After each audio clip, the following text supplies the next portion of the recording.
الحمد لله رب العالمين والصلاة والسلام على سيد المرسلين أما بعد.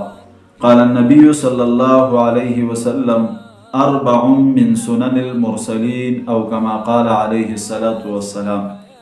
سامعین کرام، یو سلور کارونا داسې دي چې کله یو انسان دا سلور کارونه کوي نو د تبع د تمام انبیاء کرامو د سنتو ثواب ملاویږي.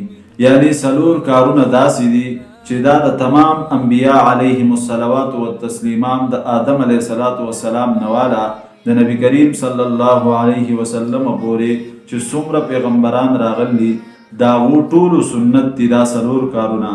نو چې کوم یو کس دا سلور کارونه کوي نو هغه ته به د تمام انبیاء علیهم الصلوات والتسلیمات د سنتو ثواب میلاویږي. هغه سلور کارونه څه دي؟ بالکل آسان کارونه دي سلور کارونه. اول څه شی؟ حیا کول.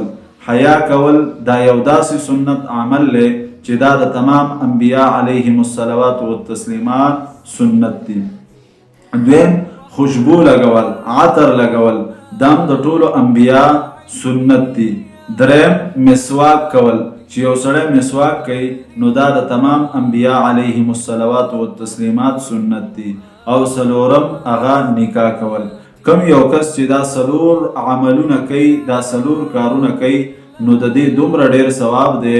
یعنی د تمام انبیاء علیهم الصلوات والتسلیمات سنت دي، داغو سنت دي. نو چې یو سړی په دې باندې عمل کوي دته به د تمام انبیاء علیهم الصلوات والتسلیمات د سنتو ثواب میلاویږي.